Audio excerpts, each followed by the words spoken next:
কি গো, তোমার কি আইজকা ওইখানে না গেলে হয় না? দিঘির ওই শয়তানটা তো করিম ভাইয়ের কাছে রক্ত চাইছে, তুমি তো ওরে কিছু দেও নাই। ময়না, তুমি কি ভাবছো আমি ঘরে বসে থাকলে ওই পিশাচ আমাদের ছাইরা দিব? ও তো আমারই প্রথমে টার্গেট করছিল। আর ভাইজান নিজের জান বাজি রেখা আমারে বাঁচাইছে। আইজকা যদি আমি ভাইজানের লগে না যাই, কাল হাসরের ময়দানে আমি আল্লাহর কাছে মুখ দেখামু কেমনে? কিন্তু আমার যে খুব ভয় করতাছে। কাল রাইতে আমি স্বপ্নে দেখছি তুমি পানিতে ডুইবা যাইতাছো, আর আমি পাড়ে খাড়ায়া চিৎকার করতাছি, যদি তুমি না ফিরো। আমার যে এই দুনিয়ায় তুমি ছাড়া আর কেউ নাই। আমি ফিরে আসবো ময়না, আমার বুকে এখন আর ডর নাই।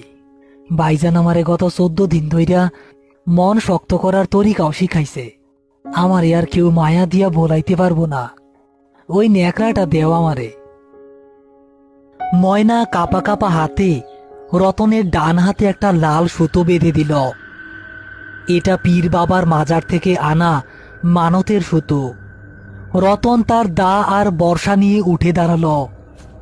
উঠান থেকে বেরিয়ে যাওয়ার সময় একবারও পেছনে ফিরে তাকালো না। সে জানে পিছু ডাকলে মানুষের মনের জোর কমে যায়। ময়না দরজায় হেলান দিয়ে পাথরের মতো দাঁড়িয়ে রইল। জোহরের নামাজের পর গ্রামের পুরনো ভাঙা মসজিদটার পেছনের আমবাগান। করিম শেখ একটা চাটাইয়ের ওপর বসে পুরনো আমলের একটা জরাজীর্ণ ডায়েরি উল্টে দেখছে। তার কপালে চিন্তার ভাঁজ। এমন সময় কালু ফকির সেখানে এসে বসল। আজ কালুর পরনে পরিষ্কার সাদা পাঞ্জাবি, চুলগুলো পরিপাটি। তাকে আজ আর পাগল মনে হচ্ছে না, মনে হচ্ছে বহু বছর আগের এক ক্লান্ত মানুষ। কালু ভাই, আপনার এই রূপ তো আমি জীবনেও দেখি নাই। পাগল তো আমি আসিলাম না গো করিম।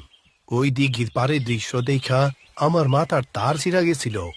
গত 14 দিন তুমি আমারে তোমার লগে মসজিদে রাইখা কোরআন তেলাওয়াত শুনাইছ। আমার মাথার জট আইজ খুইলা গেছে।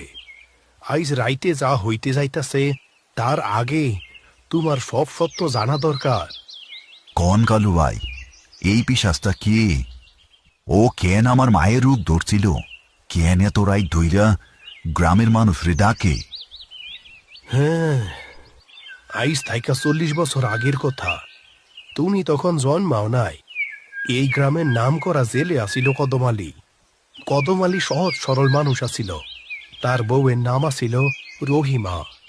তখন সে পৌয়াতি।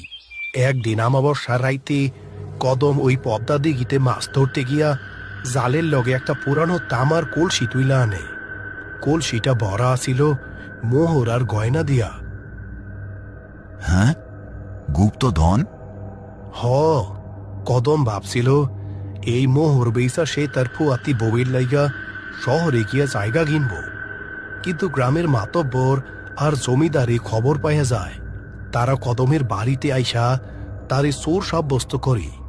কদম মোহর দিতে রাজি না হওয়ায় মাতব্বরের লোক কদমের চোখের সামনে তার ফুয়াতি বউ রহিমা আর পেটের বাচ্চাটারি বর্ষা দিয়া খুসাইয়া মাইরা ফেলে। করিমের চোখ ছলছল করে উঠল।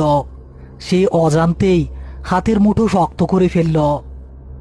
হ্যাঁ, কদমের চিৎকার ওই রাইতে কেউ শুনে নাই। তারা কদমের হাতে পায়ে ভারী পাথর বাইন্দা জ্যান্ত অবস্থায় ওই পদ্মা দিঘির মাঝখানে ডুবাইয়া মারছে। কদম মরার আগে রক্ত বমি করতে করতে অভিশাপ দিয়া গেছিল। আহ আহ আহ এই গ্রামের কেউ শান্তিতে মরতে পারবি না। আমি ফিরে আসবো আমার রহিমার মতো। তোদের আপন মানুষের গলা ধইরাই আমি তোদের এই দিঘির তলে টাইনা নিমু। তোদের কাউরে ছাড়বো না, কাউরে ছাড়বো না। ইয়া মাবুদ, এই লাইগা ওই পিশাচটা আপন মানুষের গলা নকল করে। আর এই লাইগাই ও আমার মায়ের গলা দইটা ডাকছিল। হ করিম, ও কোনো সাধারণ পিশাচ না। ও হইল চরম বিচারের শিকার হয় এক মজলুমের অভিশপ্ত আত্মা। ওর আত্মায় শয়তান বর করছে। ও শুধু রক্ত চায়। ওই দিঘির তলে কদমের কঙ্কাল এখনো পাথরের লগে বাইধা আছে। তুমি যদি আইজ রাইতে ওরে মারতেও চাও তাও পারবা না। ওর শিকড় ওই পাথরই বাইন্দা আছে। যা ভাবছিলাম, রক্তের নেশায় কদমের আত্মায়ন পুরোপুরি ইবলিশের রূপ দিছে।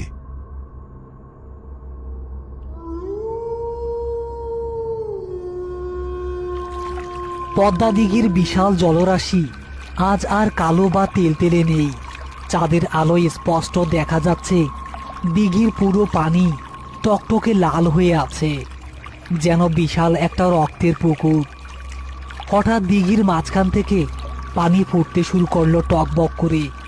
লাল পানির ভেতর থেকে একটা বিকট পচা গন্ধ বাতাসে ভেসে এলো। গন্ধটা এতই তীব্র যে রতন নাক চেপে ধরল।